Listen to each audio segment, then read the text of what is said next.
Good morning all of you. आप सभी का जीके क्लासेज में हार्दिक स्वागत है। आज पढ़ेंगे हम हरियाणा करंट अफेयर और हरियाणा जीके के मोस्ट इम्पोर्टेंट क्वेश्चंस। चलिए शुरू करते हैं। पहला क्वेश्चन है, हरियाणा में किसके द्वारा हरियाणा योग आयोग की वेबसाइट को लॉन्च किया गया? ये किया गया है अनिल विज। जो हमारे हरियाणा के स्वास्थ्य मंत्री हैं अनिल विज जी, उनके द्वारा हरियाणा योग आयोग की वेबसाइट को लॉन्च किया गया है। जो हरियाणा है वो एकमात्र ऐसा जिला है भारत का जिसने योग को अपने पाठ्यक्रम में शामिल किया है। पूछा जाए कि योग को अपने पाठ्यक्रम में किसने शामिल किया है? हरियाणा ने किया है। हरियाणा योग परिषद के जो अध्यक्ष हैं वो है जयदीप आर्य। ये भी आपको याद रखना है, जो जयदीप आर्य हैं वो क्या है? हरियाणा योग परिषद के अध्यक्ष हैं। इसके अलावा अगर बात करें, जो हरियाणा में अंतर्राष्ट्रीय योग दिवस मनाया गया था वो राज्य स्तर पर मनाया गया था, वो मनाया गया था पानीपत में। राज्य स्तर पर तो मनाया गया था पानीपत में। बाकी जो 21 ज़िले हैं उनमें ज़िले स्तर पर मनाया गया था योग दिवस। योग दिवस हम हर वर्ष 21 जून को मनाते हैं। 2015 से इसे मनाने की शुरुआत की गई थी। इस बार की जो योग दिवस की थीम थी वो थी वसुधैव कुटुंबकम। वसुधैव कुटुंबकम क्या थी इसकी थीम थी? थीम पूछ ली जाती है कि अब की बार जो योग दिवस है उसकी थीम क्या थी? वसुधैव कुटुंबकम। अगर इसके अलावा हम बात करें तो इसकी जो टैग लाइन थी, आयोजन की टैग लाइन थी वो थी हर घर आंगन योग।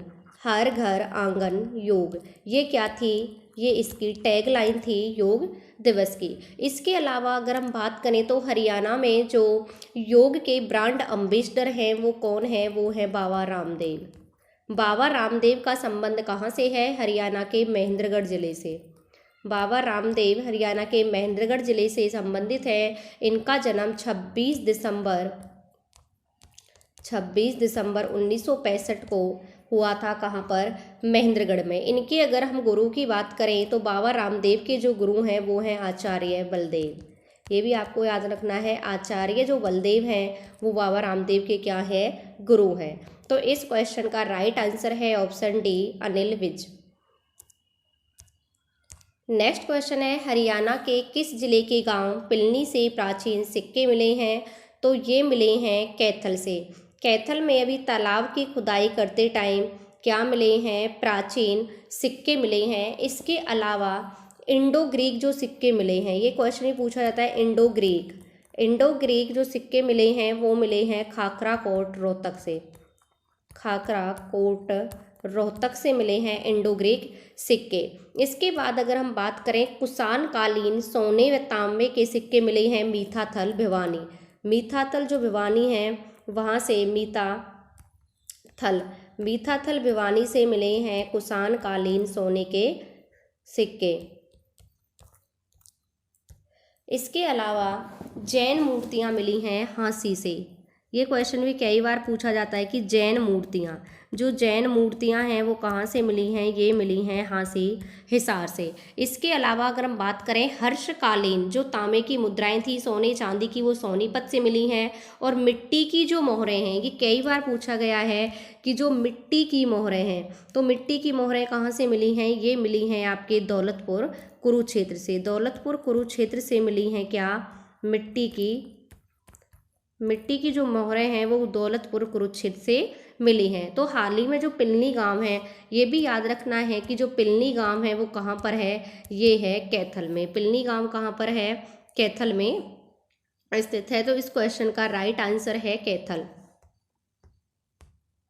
हरियाणा के किस जिले के गांव पास पदमका से सिवारी तक इंदौरी नदी का पुनरुद्धार किया जाएगा? तो कहाँ से किया जाएगा? कौन सा गांव है कि इंदौरी नदी है? जो इंदौरी नदी का कहाँ से किया जाएगा? ये किया जाएगा गांव पदमका से सिवारी तक। ये कहाँ पर पड़ता है? ये लगता है गुरुग्राम में। जो इंदौरी नदी है ये निकलती है मेवात की पहाड़ियों से। मेवात की पहाड़ियों में इंदौरी नामक किले के पास से निकलती है, इसलिए इसका नाम इंदौरी नदी है। और ये रेवाड़ी में आकर साहिबी नदी से मिल जाती है। रेवाड़ी में किस नदी से मिलती है? साहिबी नदी से मिल जाती है। कौन सी नदी? इंदौरी नदी। अगर हम हरियाणा में बात करें, सबसे छोटी नदी है जो है वो है थापना नदी।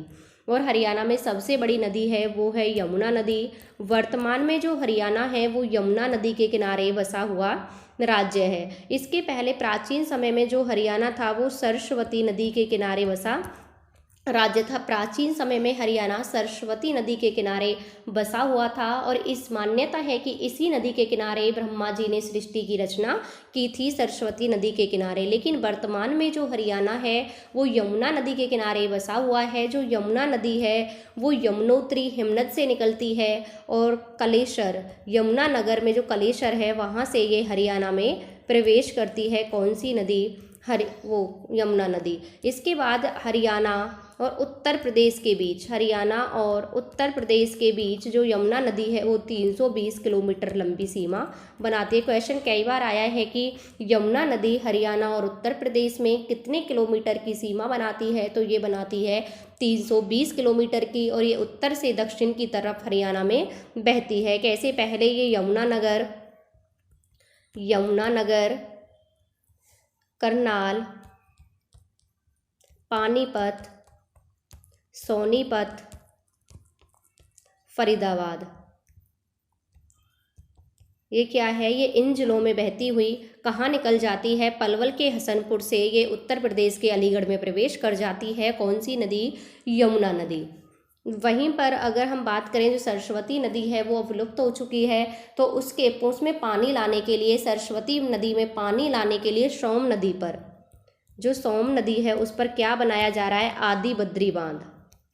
पूछा जाए आदि बद्री बांध कौन सी नदी पर बनाया जा रहा है, तो ये बनाया जा रहा है सोम नदी पर। किस लिए बनाया जा रहा है? ताकि सरस्वती नदी में पानी लाया जा सके। तो कहाँ से कहाँ तक इंदौरी नदी का जो पुनरुद्धार किया जाएगा? गांव बांस पदमका से लेकर सिवारी तक। और ये कौन से जिले में आता है? ये आता है आपके गुरुग्राम जिले में। नेक्स्ट क्वेश्चन है, हरियाणा का कौन सा जिला बिजली वितरण और संप्रेषण में प्रथम रहा है? तो ये कौन सा जिला है जो प्रथम रहा है? ये रहा है आपका फतेहाबाद। पिछले 2 सालों से जो फतेहाबाद है वो बिजली वितरण और संप्रेषण में प्रथम रहा है। वहीं अगर हम बात करें कि जो हरियाणा का बिजली बोर्ड है उसकी स्थापना होती है 3 मई 1967 को। 3 मई 1967 को बिजली बोर्ड की स्थापना होती है और 1998 में इसे 2 भागों में विभाजित कर दिया जाता है।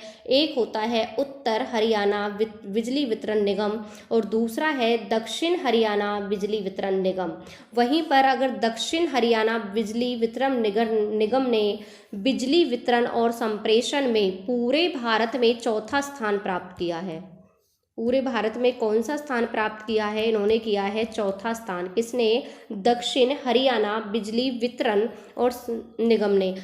दक्षिण हरियाणा बिजली वितरण निगम ने पूरे भारत में 4था स्थान प्राप्त किया है। जबकि अगर हम हरियाणा की बात करें तो पहला स्थान प्राप्त किया है किसने? ये किया है फतेहाबाद ने। वहीं अगर हम बात करें तो बिजली जो निगम है उसके चेयरमैन कौन है? तो उसके चेयरमैन है पीके दास। पीके दास जो हैं वो बिजली निगम के क्या हैं? चेयरमैन हैं। वहीं पर जो हरियाणा है वो सबसे पहला ऐसा राज्य था जिसने सबसे पहले गांव को बिजली से जोड़ दिया था। 29 नवंबर 1970 तक हरियाणा के प्रत्येक गांव में बिजली पहुंच चुकी थी। और उस टाइम जो मुख्यमंत्री थे वो थे बंसीलाल। और बंसीलाल को ही सम्मानित करने के लिए उस टाइम की जो प्राइम मिनिस्टर थी श्रीमती इंदिरा गांधी, उन्हें सम्मानित करने के लिए करनाल में आई थी। इसके अलावा अगर हम बात करें, क्वेश्चन पूछा जाता है कि हरियाणा विद्युत विनायक बोर्ड का गठन कब हुआ? तो ये हुआ था 17 अगस्त 1998 को। जब इनको क्या है, बिजली बोर्ड को, जो हरियाणा बिजली निगम है उसको 2 भागों में बांटा गया था, उत्तर हरियाणा बिजली वितरण निगम और दक्षिण हरियाणा बिजली वितरण निगम। एक पूछी जाती है योजना महारा गाम जगमग गाम। महारा गाम जो जगमग गाम है योजना है वो 1 जुलाई, महारा गाम जगमग गाम योजना जो है 1 जुलाई 2015 से कुरुक्षेत्र के दयालपुर से शुरू की गई थी। कहाँ से? कुरुक्षेत्र के दयालपुर से शुरू की गई थी। कौन सी योजना? महारा गाम जगमग गाम। तो इस क्वेश्चन का राइट आंसर है ऑप्शन डी, फतेहाबाद। नेक्स्ट है हरियाणा के किस जिले में बनाए जा रहे शहीदी स्मारक के प्लेट और पत्ते फ्रांस से मंगवाए जाएंगे? तो कौन से जिले में बन रहा है शहीदी स्मारक? ये बन रहा है उसमें अंबाला में। कहाँ बन रहा है ये बन रहा है आपके अंबाला में। अंबाला में बनाया जा रहा है शहीदी स्मारक, जिसकी अगर हम लागत की बात करें तो 550 करोड़ है। 550 करोड़ की लागत से शहीदी स्मारक बनाया जाएगा और इसमें क्या होगा? 70 फीट ऊंचा एक कमल का फूल बनाया जाएगा और उसी कमल के फूल में ये प्लेट और पत्ते लगाए जाएंगे, जो कि कहाँ से मंगवाए जा रहे हैं? ये फ्रांस से मंगवाए जा रहे हैं। इसके अगर अलावा हम बात करें अंबाला में, तो सबसे पहला जो डाकघर है बना था, सबसे पहला जो डाकघर बना था वो अंबाला में बना था 1890 में। इसके बाद अगर हम बात करें तो पहला डिपो भी कहाँ पर था? अंबाला में बनाया गया था। कब बनाया गया था? 7 सितंबर 1950 को। 7 सितंबर 1950 को पहला डिपो भी अंबाला में बनाया गया था। वहीं पर अंतर्राष्ट्रीय स्तर का जो वॉर हीरोज फुटबॉल स्टेडियम है वो भी कहाँ पर बनाया जा रहा है? ये भी अंबाला में बनाया जा रहा है। नेक्स्ट क्वेश्चन है छिलछिला वन्यजीव अभ्यारण्य कौन से जिले में स्थित है? जो छिलछिला वन्यजीव अभ्यारण्य है वो हरियाणा के कुरुक्षेत्र जिले में स्थित है। कौन से में है? ये है कुरुक्षेत्र में स्थित। वहीं अगर हम इसकी स्थापना की बात करें तो जो छिलछिला वन्यजीव अभ्यारण्य है इसकी स्थापना होती है 1986 को। 1986 को इसकी स्थापना होती है और ये हरियाणा का सबसे छोटा वन्यजीव अभ्यारण्य है। इसमें क्या है? सर्दियों के मौसम में जो है पक्षी आते हैं, ये अपनी तरफ उन पक्षियों को आकर्षित करता है। नेक्स्ट क्वेश्चन है सुल्तानपुर पक्षी विहार की स्थापना कब की गई थी? जो सुल्तानपुर पक्षी विहार है उसकी स्थापना की गई थी 1971 में। 1971 में सुल्तानपुर पक्षी विहार की स्थापना की गई थी, लेकिन इसे पक्षियों के लिए आरक्षित घोषित किया गया था 1972 में। 1972 में इसे पक्षियों के लिए आरक्षित घोषित किया गया था। कौन सा? सुल्तानपुर पक्षी विहार को, जो कि कहाँ है? सुल्तानपुर, ये है हरियाणा के गुरुग्राम में। हरियाणा के गुरुग्राम में है क्या? सुल्तानपुर पक्षी अभ्यारण्य। तो इस क्वेश्चन का राइट आंसर है ऑप्शन ए, 1971। नेक्स्ट है भिंडावास वन्यजीव अभ्यारण्य हरियाणा के किस जिले में स्थित है? जो भिंडावास वन्यजीव अभ्यारण्य है वो हरियाणा के झज्जर जिले में स्थित है। झज्जर में है कौन सा? भिंडावास। और यहीं पर है एक खरपतवास भी कहाँ पर है? झज्जर में ही स्थित है। अगर वही हम भिंडावास की स्थापना की बात करें तो 1985 में इसकी क्या होती है? स्थापना होती है। क्षेत्रफल की बात करें तो 411 हेक्टेयर, 411 हेक्टेयर में फैला हुआ है कौन सा? भिंडावास। और इसको 3 जून 2009 को क्या है? इसको पक्षी अभ्यारण्य घोषित किया गया था। किसको? भिंडावास को, जो कि कहाँ है? हरियाणा के झज्जर जिले में है। रेवाड़ी में कौन सा है? नाहर सिंह वन्यजीव अभ्यारण्य जो है वो हरियाणा के रेवाड़ी जिले में स्थित है। वहीं नाहर सिंह स्टेडियम की बात करें तो हम वो कहाँ पर है? वो है फरीदाबाद में। नेक्स्ट है नाहर वन्यजीव अभ्यारण्य हरियाणा के किस जिले में स्थित है? तो ये किस जिले में स्थित है? ये है हरियाणा के रेवाड़ी जिले में। कौन सा? नाहर सिंह। और इसकी स्थापना हुई थी 1987 को। कब हुई थी? 1987 को नाहर सिंह वन्यजीव अभ्यारण्य की क्या हुई थी? स्थापना हुई थी। अगर हम इसके क्षेत्रफल की बात करें तो इसका है 11,530 हेक्टेयर इसका क्षेत्रफल है। किसका? नहीं सॉरी, कितना है? इसका है 211 हेक्टेयर। 211 हेक्टेयर जो है वो है वन्यजीव अभ्यारण्य, नाहर सिंह वन्यजीव अभ्यारण्य का क्षेत्रफल। और ये कहाँ पर है? हरियाणा के रेवाड़ी जिले में स्थित है। नेक्स्ट है, इनमें से कौन सा वन्य जीव अभ्यारण्य सिरसा जिले में स्थित है? तो सिरसा जिले में कौन सा है? ये है आपका अबूब शहर वन्य जीव अभ्यारण्य। जो अबूब शहर वन्य जीव अभ्यारण्य है ये हरियाणा के किस में है? सिरसा जिले में स्थित है। इसकी स्थापना 1987 को हुई थी। 1987 को इसकी स्थापना हुई थी और इसका है 11,530 हेक्टेयर। 11,530 हेक्टेयर इसका क्षेत्रफल है और ये सबसे बड़ा वन्य जीव अभ्यारण्य है और इसे काला तीतर की जन्म स्थली माना जाता है। कई बार क्वेश्चन पूछा गया है कि काला जो तीतर है, काला तीतर की जो जन्म स्थली है वो किस अभ्यारण्य को माना जाता है? तो ये कौन से को माना जाता है? अबूब शहर वन्य जीव अभ्यारण्य को माना जाता है, जो कि हरियाणा का सबसे बड़ा वन्य जीव अभ्यारण्य है। हरियाणा के किस जिले में है? सिरसा जिले में स्थित है। स्थापना होती है 1987 को और क्षेत्रफल है 11,530 हेक्टेयर। और जो कि नाहरसिंह वन्य जीव अभ्यारण्य का जो क्षेत्रफल है वो है 211 हेक्टेयर। वहीं पर अगर हम बात करें वीरवारा वन्य जीव अभ्यारण्य की, तो वीरवारा जो वन्य जीव अभ्यारण्य है ये कहाँ है? ये जींद जिले में है। वीरवारा कहाँ पर है? जींद जिले में है और वीरवारा की स्थापना होती है 2007 में। इसके अगर हम हेक्टेयर की बात करें यानी कि क्षेत्रफल की बात करें तो कितने में है? ये है 419 हेक्टेयर में। 419 हेक्टेयर में है वीरवारा। लेकिन क्षेत्रफल सबके याद नहीं रखने हैं, क्षेत्रफल आपको याद रखना है। ज़्यादातर सबसे बड़े का क्षेत्रफल पूछा जाता है। अबूब शहर का आपको याद रखना है, क्योंकि जो अबूब शहर वन्य जीव अभ्यारण्य है ये हरियाणा का सबसे बड़ा क्या है? वन्य जीव अभ्यारण्य है, इसलिए इसका क्षेत्रफल याद रखना 11,530 हेक्टेयर। बाकी जो वीरवारा वन्य जीव अभ्यारण्य है ये 2007 में स्थापना होती है, हरियाणा के जींद जिले में स्थित है। वहीं अगर हम बात करें खौल ही रहतान, जो खौल ही रहतान है वो कौन से जिले में है? ये है आपके पंचकुला में और इसकी स्थापना भी होती है 2007 में।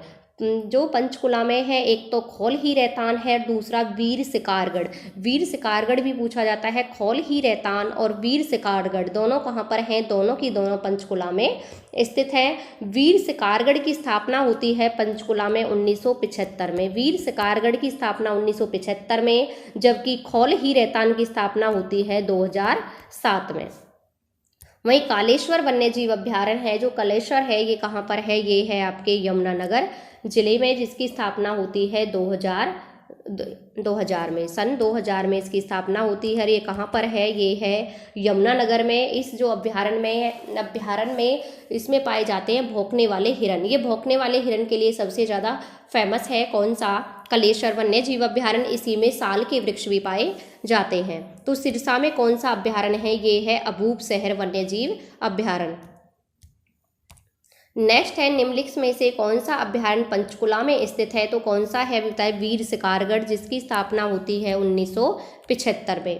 तो वीर शिकारगढ़ जो वन्य जीव अभ्यारण्य है वो कहाँ पर है? ये है हरियाणा के पंचकुला में। कौन सा? वीर शिकारगढ़ वन्य जीव अभ्यारण्य। वहीं पर खपरवास बताया था, ये झज्जर में है। सरस्वती वन्य जीव अभ्यारण्य, जो सरस्वती वन्य जीव अभ्यारण्य है इसे हम सोनसर जंगल के नाम से भी जानते हैं। सोनसर जंगल के नाम से इसे जानते हैं। कौन से? सरस्वती वन्य जीव अभ्यारण्य को। और इसमें क्या है? ये कैथल और कुरुक्षेत्र दोनों ही जिलों में स्थित है, क्योंकि कैथल और कुरुक्षेत्र ये दोनों में ही है, इसलिए कैथल कुरुक्षेत्र दोनों आए तो आंसर दोनों होगा। इन दोनों में से एक ऑप्शन में हो तो एक होगा कैथल और कुरुक्षेत्र। इसके बाद अगर हम बात करें वहीं नाहरसिंह वन्य जीव अभ्यारण्य की, तो अभी बताया था ये कहाँ पर है? ये है आपका रेवाड़ी में, जिसका क्षेत्रफल है 211 हेक्टेयर। स्थापना हुई थी नाहरसिंह वन्य जीव अभ्यारण्य की 1987 में। नेक्स्ट क्वेश्चन है, हरियाणा में कुल कितने राष्ट्रीय उद्यान है? तो हरियाणा में कुल कितने राष्ट्रीय उद्यान है? तो हरियाणा में जो राष्ट्रीय उद्यान हैं वो हैं 2। कौन कौन से हैं? एक तो है सुल्तानपुर। कौन सा है? सुल्तानपुर राष्ट्रीय उद्यान। दूसरा कौन सा है? एक है कालेश्वर राष्ट्रीय उद्यान। पहले जो सुल्तानपुर राष्ट्रीय उद्यान था वो पक्षी अभ्यारण्य था, लेकिन 1991 में इसे राष्ट्रीय पार्क घोषित किया गया था। इसमें क्या है? साइबेरियन सारस के लिए फेमस है। किसके लिए? साइबेरियन सारस। साइबेरियन जो सारस है वो क्या है? शरद ऋतु में यहाँ पर आते हैं सुल्तानपुर राष्ट्रीय उद्यान में। और सुल्तानपुर जो राष्ट्रीय उद्यान है वो कहाँ पर है? वो है गुरुग्राम में। इसके बाद अगर हम बात करें दूसरा जो राष्ट्रीय उद्यान है वो है कलेसर राष्ट्रीय उद्यान। और कलेसर राष्ट्रीय जो उद्यान है वो कहाँ पर है, ये है यमुनानगर में। कहाँ पर है, यमुनानगर में है कलेसर राष्ट्रीय उद्यान। और इसमें क्या है, साल के वृक्ष पाए जाते हैं। यमुना जो नदी है वो कलेसर राष्ट्रीय उद्यान के पास से ही हरियाणा में क्या करती है, प्रवेश करती है। और 2003 में इस जो कलेसर पार्क है, 2003 में इसे राष्ट्रीय पार्क घोषित किया गया था। कलेसर राष्ट्रीय पार्क के पास ही है महादेव मठ मंदिर। इसे पूछा जाता है, या तो पूछा जाएगा कालेश्वर मंदिर, कालेश्वर मंदिर, या पूछा जाता है महादेव मंदिर।